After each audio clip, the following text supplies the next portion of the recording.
Open your cerebral cortex and shift your lobes into upper beta phase because you are going to have Bitcoin knowledge transmitted directly into your vestibulocochlear. Your host of Bitcoin Knowledge is Trace Mayer, an early Bitcoin advocate since it cost $0.25, but this is not intended to be investment advice. A doctor of jurisprudence, but this is definitely not legal advice. And an investor in core cryptocurrency infrastructure, including Armory, BitPay, Kraken, and Nitagio, but this is not a recommendation of those services. Here, you get fed via direct mind download with pure and free Bitcoin knowledge. Hi, my name is Eric Lombrozo. I'm a Bitcoin Core contributor and also Ciphrex CEO. Today I'm going to talk to you a little bit about protocol upgrades and the difference between hard forks and soft forks. As opposed to a lot of other kinds of software systems, Bitcoin has a very big problem with the deployment logistics whenever there's any change in the protocol. And this is because the way that Bitcoin works requires all the nodes to agree on consensus rules. This is very important because this is what determines what transactions end up considered valid on the network. And if different people disagree, then there's going to be different histories that can be incompatible, and different people might think that different people own different amounts of Bitcoin. And obviously, this is not good. So, in most kinds of software systems, when you do a version upgrade, usually the new version is released in a way where people can download and upgrade, the upgrade and install it, and the file formats can be made backwards or forwards compatible so that the new software can read the old formats. And usually it's just not too big of a problem because different documents can be converted back and forth, and it's pretty simple for people to be able to migrate. Also, with network applications or with like things like web browsers, it's simple for people to add new features to the protocol, and new browsers that do not, or old browsers that do not support the feature can just simply show like an empty box or something that shows that that feature is not supported. That's not a big problem with these kinds of systems, but in the case of a decentralized consensus network like Bitcoin, you cannot do this, because if not everyone agrees on exactly what's valid, then this invalidates the whole premise of the system, which is that everyone needs to agree on the same history. So the actual data structures that are used to send information back and forth between nodes have version numbers, but these version numbers cannot just be changed and then have new software that can just detect the new ones and the old ones ignore it, because everything in Bitcoin requires cryptographic signatures. All the data that's put there must be hashed, and all the commitments are based on these things hashing to the correct values and the signatures signing the correct data. Which means that if a particular software does not understand a particular data field and it cannot validate it, it makes it really, really difficult to make sure that everyone's going to agree on the same history.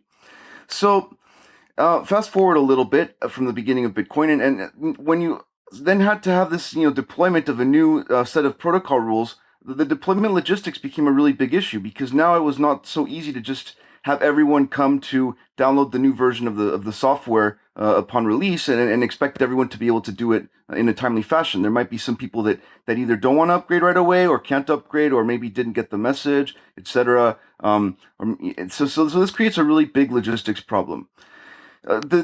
So soft forks were discovered as a way to be able to deploy new rules to the network, and getting around a lot of the complications of this. You still want everyone to upgrade eventually, because when you're changing the rules, if there's rules you cannot validate, then you're not getting the complete security of the system. However, any kind of protocol change that changes the validation rules is going to require everyone to eventually upgrade if they really do want to be able to validate the rules, whether it's a hard fork or a soft fork.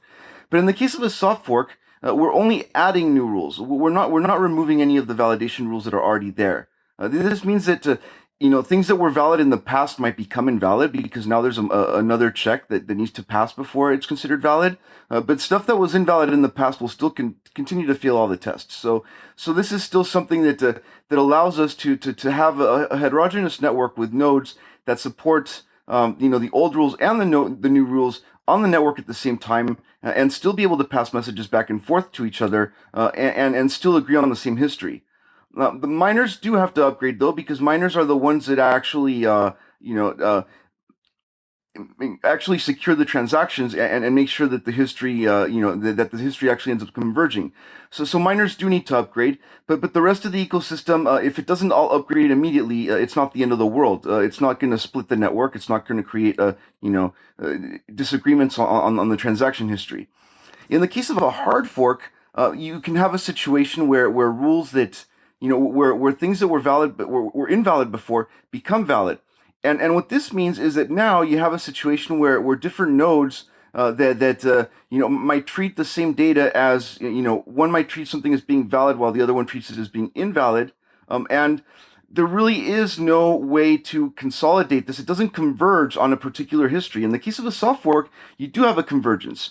What happens is after the soft fork activates, the nodes that were validating under the old rules are still going to converge on the node that's validating under the new rules, because the new rules are more strict. So anything that followed the old rules, anything that follows the new rules will also have followed the old rules. So this means that upon activation of the fork, as soon as the network transitions to the new rule, all the nodes are going to want to converge to the same history. In the case of a hard fork, this does not happen. In the case of a hard fork, what happens is once it activates, the network actually diverges. There's no convergence to this. Old nodes are going to get pushed off into a separate network, and they're not going to converge onto the same network as the new nodes. So this is a very significant problem for activation. In the case of a soft fork, if say 95% of miners are only accepting blocks that follow the new rules, there's a very, very, very little incentive for anyone to try to change the rules at that point, because everyone's going to converge to that. Even if someone tries to spam the network with a whole bunch of stuff, or even like spend a lot of money to try to mine blocks that do not fit that are invalid, eventually the network is going to tend towards the new rules. In the case of a hard fork, this is not the case. Even if there's a minority fork that represents that is forked off, they could still lobby sufficient miners to try to get more hash rate. And if they're able to flip the hash rate again, then that creates a huge reorganization of the entire network, of the entire blockchain, and they can actually force the rules to change back again. In the case of a soft fork, this only happens when the rule does not activate. When the rule does not activate, miners could still try to force the rule to activate later, but this is a power that miners already have. Miners can already select which transactions, even if they're valid, they want to include in their blocks or not. So this isn't actually giving miners any additional powers that they didn't have before. It just coordinates it so that everyone is on the same page and understands that there's a rule change happening. And this is where signaling comes in. This is where something like BIP9 comes into play. It's not really a voting mechanism. We don't want to politicize mining in Bitcoin, because this really defeats the core security premise of Satoshi's idea. If you can have 51% of the network agree on some rule that's hostile to the other 49%, this is a big problem. This is a very destabilizing force on the system, and if this is able to happen, most likely the network will not be able to stay together. It'll fragment. So in the case of something like BIP9, you have a signaling which allows other nodes to know when a new rule is going to be activated, and to coordinate. So this is a logistics deployment issue where you are able to know whether other nodes are ready to process blocks with the new rules, and so that allows users to know whether it's safe to accept certain types of transactions or not that might have been valid under the old rules that were not being validated by the old nodes. So once sufficient network hash power exists that can actually validate the transactions and commit to that history, then it becomes safe for people to accept that kind of new the transactions that must also obey that new rule.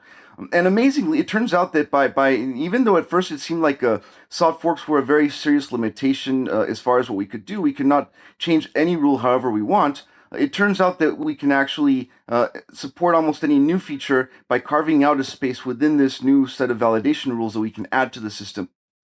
So it turns out that there's actually very few things that cannot be added to the network with a soft fork. And this eliminates all the issues pertaining to flag days and making sure that everyone's upgraded on time. And if not, then, people being thrown off the network. And so this is why soft forks are considered generally much, much safer. This does not mean that we can solve all problems with soft forks. But soft forks are something that we've already done before many times. It's something that we've gotten good at doing, and we've done it securely many times in the past. Whereas hard forks are something that we've never done intentionally. We've never actually deployed an intentional hard fork, and it's going to still require quite a bit of research to make sure how we to figure out how we can do it and to be able to do it safely. In addition, soft forks also allow us to deploy multiple protocol changes simultaneously. And not really care in which order they activate, which is something that's much harder to coordinate with hard forks. The reason why activation order is more flexible with soft forks is because the rule changes must be structured in a way that they're usually composable. Not all the time. There are some situations where maybe one rule depends on another. But in general, if you just have a sequence of checks where the first one that fails the whole operation and all of them need to pass, it makes it pretty simple to architect a system where you can compose different rules and not really care in which order they necessarily get checked, which means that you could have multiple soft forks deployed simultaneously and have them activate in different orders and not really care. It's not going to break the network in any of those, whichever way it happens. One last thing I want to say about hard forks or about forks in general, but this is more of a problem with hard forks, is that if there's a politically divisive climate, if there's any kind of if the community is really split on any divisive issue, it becomes much more dangerous to deploy any kind of protocol rule change. We really think that in order to do these deployments safely, we need to have more of the community together, willing to cooperate. If there's any issues, if there's like a problem between like miners and developers, and there needs to be some coordination to fix the issue, and they're mad at each other, obviously this is not going to be a good thing for any of us. So it's very important that we cooperate and that we're able to build consensus in the community before we actually deploy this and activate it. And it is my own personal belief that if we cannot do that, then the safest thing to do is to stick with the status quo. I would love to see a lot of changes to the network, to the rules in the network, a lot of new features that we think are really cool that we want to add to it. I think that we need to work on being better at making the case for why it's a good idea to have that stuff take place. And in the case of a hard fork, this is much more dangerous because of the lack of convergence issue. You can really have two separate networks form out of it that are hostile to one another, fighting against each other, attacking one another, and this is going to get really ugly. It's not good for us. It's not good for business. It's not going to do good things for Bitcoin. So we really don't want to see that happen. Be sure to get a copy of the free Bitcoin Guide at freebitcoinguide.com. Got a question or suggestion? Record your voice at bitcoin.kn. Don't be shy. To help the show, share bitcoin.kn with friends, post about it on Reddit, and otherwise spam the interwebs. Your iTunes comments and 5-star reviews are very important to us. Please continue tuning in to the Bitcoin Knowledge Podcast, where we release interviews with the top people in the Bitcoin world. Now take some choline and let that Bitcoin knowledge consolidate.